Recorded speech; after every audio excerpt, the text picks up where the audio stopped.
Assalamualaikum warahmatullahi wabarakatuh. Kita lanjut ya part 3. Seperti biasa, kemarin hampir kita membahas masalah uh, latar belakang ya istilahnya. Latar belakang ya. Jadi nanti kita fokus ke, mungkin saya lanjut yang kemarin yang belum selesai. Latar belakang dengan masuk pondok ini apa? Menarik.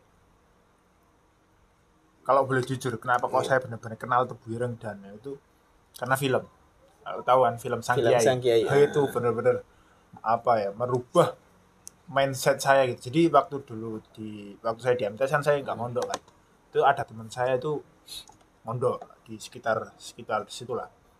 Itu apa bayangan saya itu dengan santri itu kayak orang itu kayak damai banget gitu, kayak menyenangkan sekali, menyenangkan kehidupannya gitu.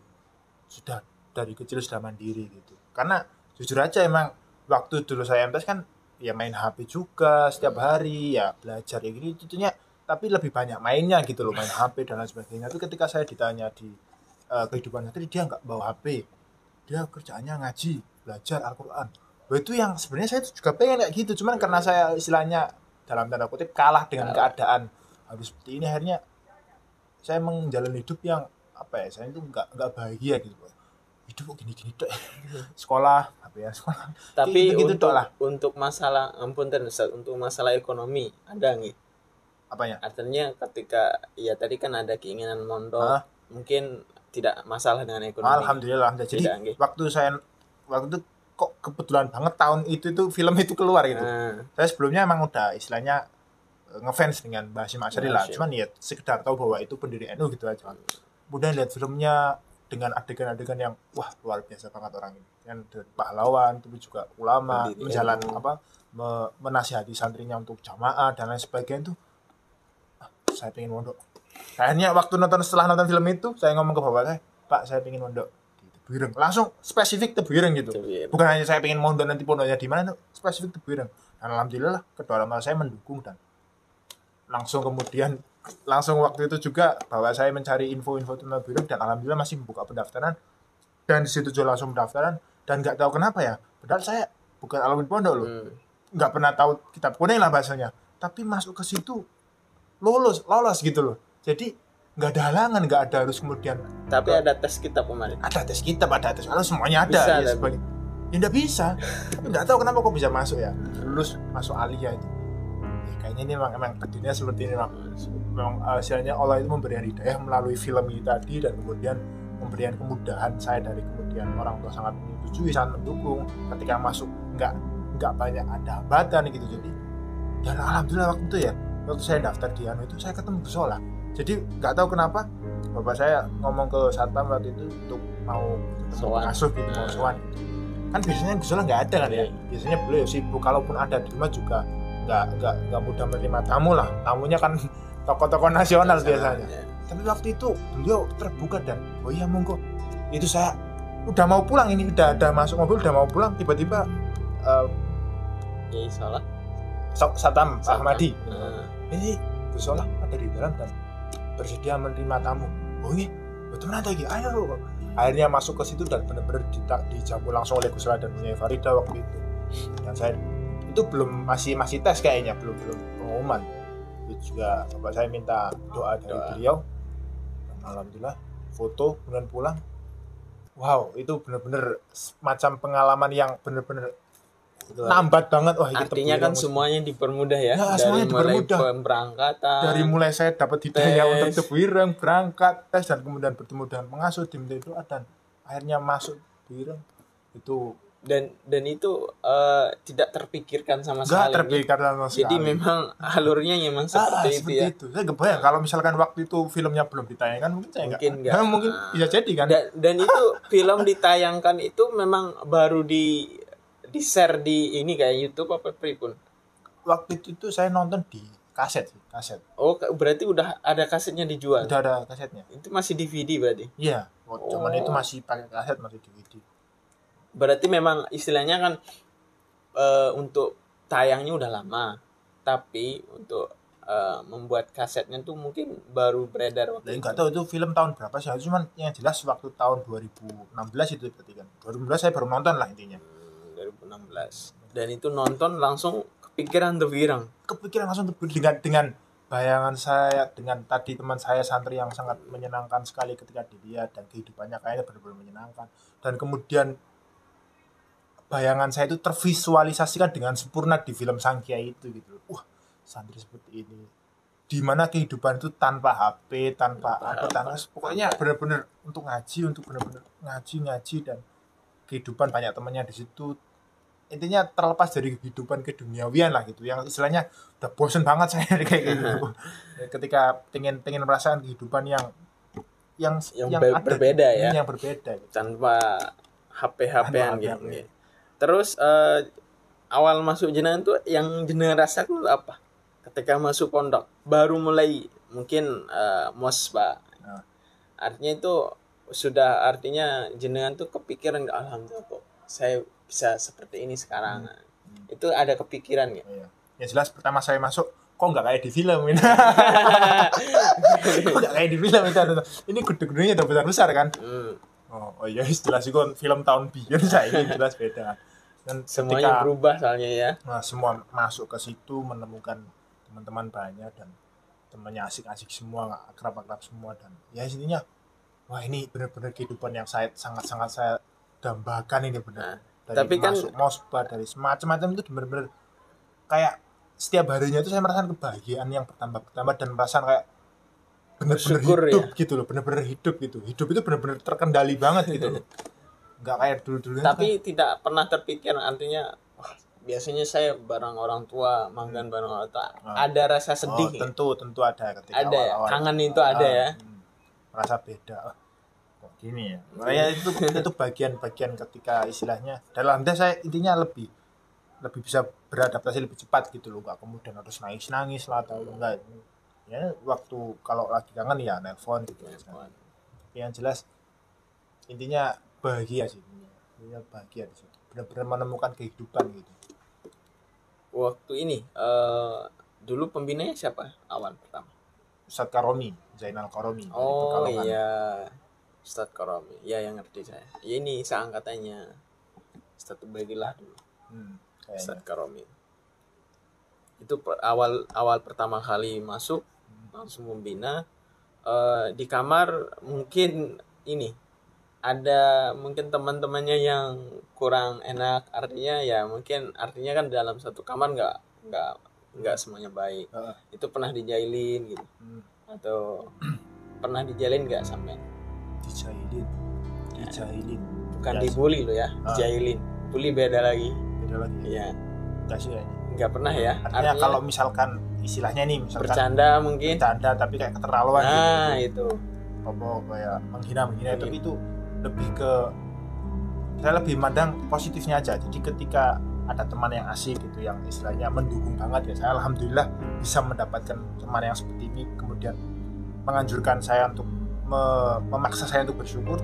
Ketika kemudian ada orang yang istilahnya nggak enak gitu ya, maksudnya nggak itu kontra banget lah pokoknya ya, tanpa menghina atau itu menjadi lahan untuk kemudian saya bersabar gitu. Jadi itu benar-benar melatih sabar. Dan ketika kita pernah dihina karena seperti itu, kita tahu rasa sakitnya dihina, kan akhirnya kita nggak mau untuk menghina orang lain gitu. Itu lebih ke saya nggak mempermasalahkan orangnya. Mungkin kalau saya nggak dihina kan, misalkan nggak pernah dihina gitu, mungkin saya bakal nggak merasakan rasa sakitnya dihina kan, akhirnya saya akan enak saja dengan orang lain. Dan alhamdulillah saya lebih bagaimana agar meskipun seperti ini ya, meskipun diuji seperti ini, tapi mengambil sisi positifnya gitu. Itu tadi ketika saya tahu rasa sakitnya dihina itu, akhirnya saya nggak mau untuk menghina orang lain gitu. Justru saya akan membela orang yang dihina, intinya kalau misalnya itu benar ya. Kalaupun anak itu nggak benar misalkan, emang benar-benar salah ini, itu saya untuk kemudian ikut menghina itu juga nggak enak rasanya gitu, kayak enggak. Ya dia sih emang salah tuh, manusia juga salah, cuman nggak menghalalkan kita kemudian menghina dia dong. Tetap ya kesalahan dia. Kalau dia sudah minta maaf juga bagus, tapi nggak bisa menghalalkan kita untuk kemudian menghina dia gitu. Nggak bisa. Artinya ketika kita mungkin dihina, dibully, itu memang sudah apa ya, di dalam pesantren itu sudah ada wajar ya. Artinya ketika tidak ada pembina, itu mesti ada memang yang eh, istilahnya berperilaku buruk sama kita, dan itu memang tantangan buat Ya. kita ya sebagai santri. Kalau mau kita lihat lebih luas itu, ini cara Tuhan, cara Allah untuk menguji sampean, untuk benar-benar istilahnya meningkatkan level sampean lah gitu kan. Kalau kita mau naik kelas harus ada ujian dulu kan. Biasanya ujian itu nggak enak, ya itu caranya. Kalau kita misalnya doa, ya Allah jadikanlah saya orang yang sabar gitu, oh pasti akan didatangkan orang-orang yang benar-benar buat kita emosi kan, pasti kan. Lah lebih tepatnya itu bagaimana kita mengendalikan diri kita gitu, bukan kemudian kok ada sih orang yang jahat, kok ada sih orang yang seperti ini. Daripada mikir itu, bagaimana kita mengendalikan emosi kita, bagaimana kita ketika dihina. Terus sebenarnya kalau saya pernah baca buku itu gini, ketika ada orang lain menghina, itu sebenarnya itu nggak berdampak apa-apa kepada kita, itu hanya persepsi kita aja. Kalau persepsi kita negatif, ya itu akan membuat kita sakit hati. Kalau persepsi itu positif, katakanlah dihina ini kan, oh ini berarti saya salah dan saya harus memperbaiki, itu kan positif kan, itu malah sudah akan memperbaiki dia. Tapi kalau dihina, oh dia kok jahat banget ya, ada apa sih saya, wah macam-macam, akhirnya membuat dia down dan akhirnya malah kayak gitu kan, depresi dan lain sebagainya. Jadi perkataan orang lain atau positif atau negatif itu sebenarnya nggak berdampak apa-apa kepada kita. Yang berdampak itu karena pikiran kita, persepsi kita yang menilai akan perkataan itu gitu loh. Kalau perkataannya negatif, dia menjadi negatif. Kalau persepsi dia atas perkataan itu positif, ya justru menjadi energi positif bagi dia gitu.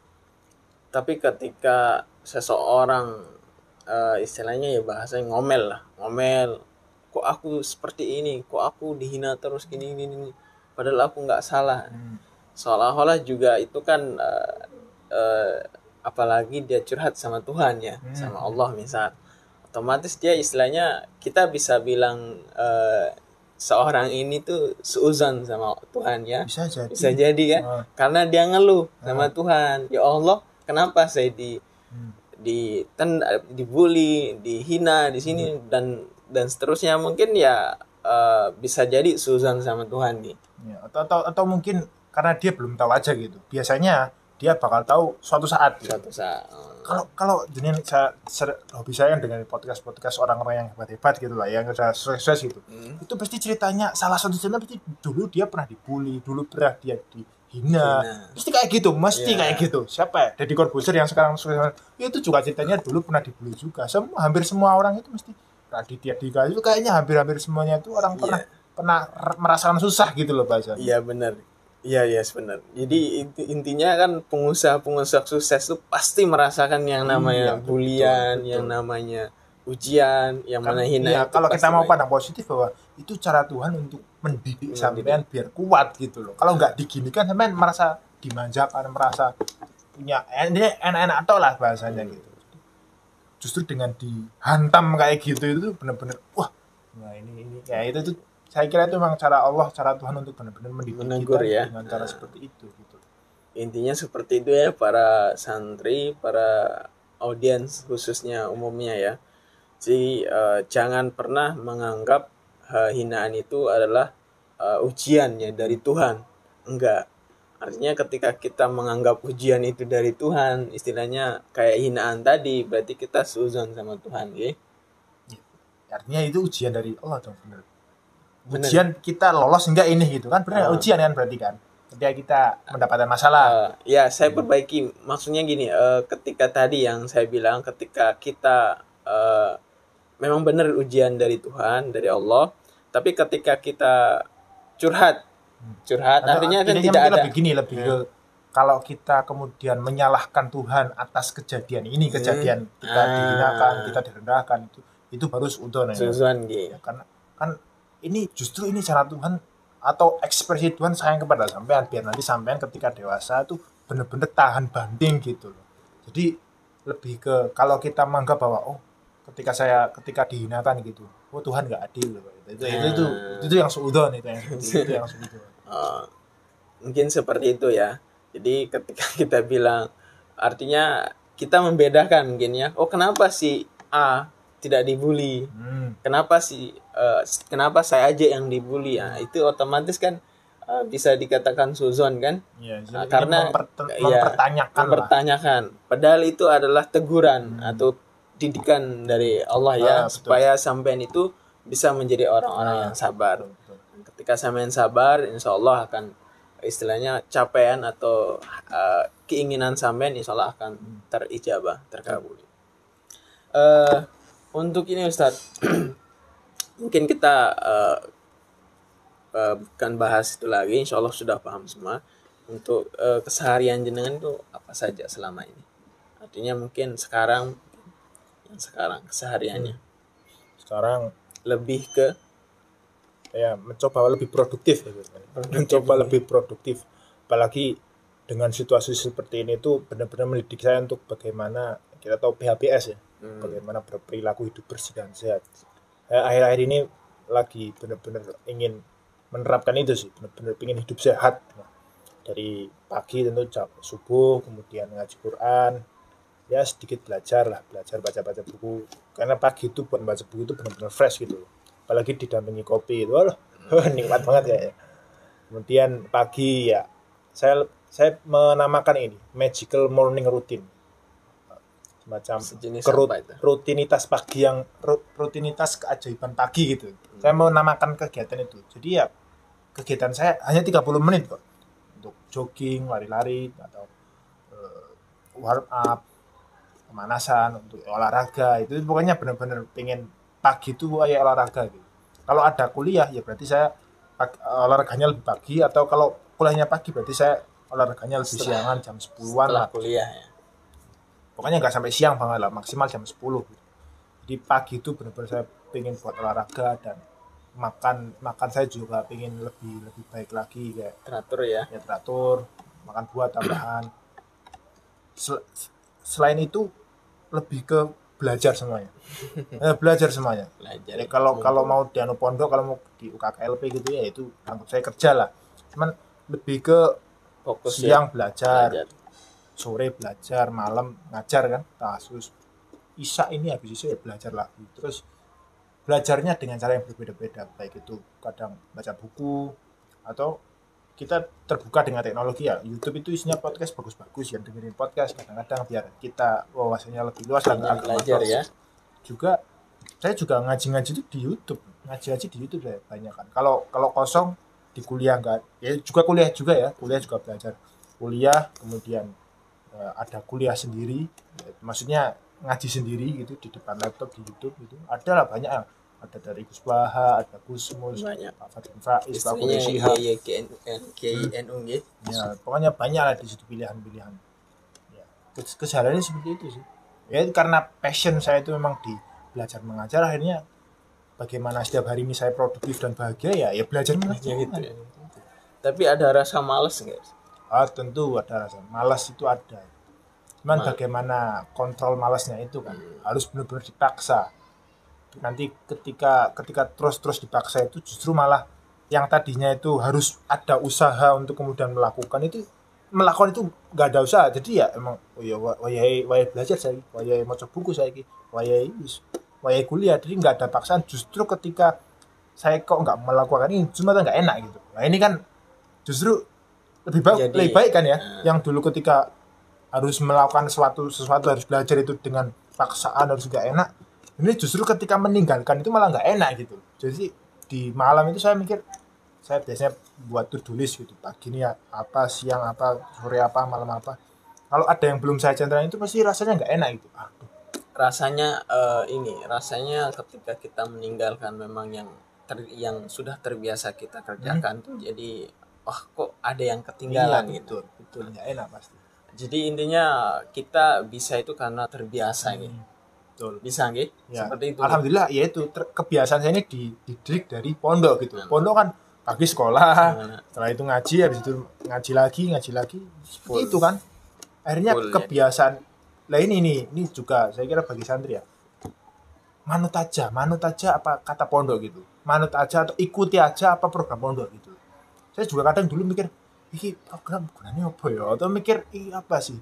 Itu sebenarnya melatih atau menguji sampean sabar enggak ini, sampean mau berproses enggak ini. Kalau sampean mau kemudian pagi harus bangun, harus dipaksakan ya, salat subuh harus ini, harus macam-macam, malam ngantuk banget tapi harus dipaksa ngaji.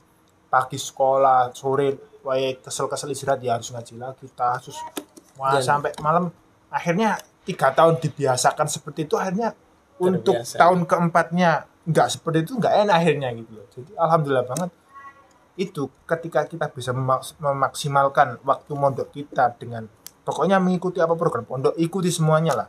Itu benar-benar mendidik kita setelah 3 tahun atau 6 tahun kita mondok gitu. Benar-benar membuat cara hidup yang baru gitu. Tapi kalau malas-malasan, wayai ngaji gak ngaji, wayai sekolah gak sekolah, atau wayai iki gak iki. Jadi beda dengan aturan pondok itu mesti agak kayak ya skarpe dhewe lah gitu. Jadi intinya kalau kita tidak, istilahnya sebenarnya pribadi-pribadi masing-masing ya. Ketika malas ini kita tidak bisa lawan, ya udah akhirnya malas terus. Bener. Dan ini memang banyak santri ya, bukan istilahnya banyak santri lah. Apalagi ketika ngaji ngantuk, ketika sekolah di kelas ngantuk. Dan itu memang emang dari diri pribadi atau memang ada faktor. Mungkin kalau kita kita usahakan jam 8 sudah tidur ya. Jam 8 malam sudah tidur. Tapi kan kadang-kadang ya tetap aja gitu. Nah, mungkin jenengan pernah merasakan gitu. Pernah merasakan waktu jadi santri dulu, mungkin malas itu pasti ada ya. Nah, tapi ketika jenengan seperti itu gimana solusinya? Cara jenengan? Ya, Mungkin ketika memang malas datang itu. ya justru ini ujian gitu loh. Justru kalau kita belajar kok nggak ada rasa malas, artinya gini, kalau belajar itu enak gitu, semua orang bakal pinter gitu kan gitu. Kalau bekerja itu Enak. semua orang bakal kaya gitu, kira-kira gitulah. Justru orang-orang yang benar-benar berhasil, benar-benar punya ilmunya itu karena dia ada hal yang tidak dilakukan orang lain gitu. Ada hal yang orang itu tidak melakukan itu, yaitu ketika dia malas dia tetap melakukan. Ketika orang lain ketika malas dia stop, ketika yang berhasil ini ketika malas dia tetap paksa itu gitu. Itu yang membedakan kan seperti itu kan. Nah, kalau belajar itu mudah, semua orang pinter lah. Justru karena belajar itu nggak mudah, harus melawan rasa malas, harus bersabar akan membaca buku yang berkali-kali tapi nggak paham-paham, itu kan butuh sabar kan. Nah, justru orang yang seperti ini yang saya kira nanti ke depannya akan berhasil karena berhasil melewati itu gitu. Saya setuju itu tadi, benar. Kalau memang belajar itu enak, ya semuanya mungkin akan rebutan ya. Benar. Ibaratnya tadi benar, saya setuju. Ketika orang bekerja itu bilang enak, mungkin semuanya sudah kaya semua. Setuju saya. Ini bisa istilahnya motivasi ya buat para santri, para audiens umumnya. Jangan pernah ketika sampean bilang belajar itu nggak enak, ya udah akhirnya nggak enak terus ya yang sampean rasakan.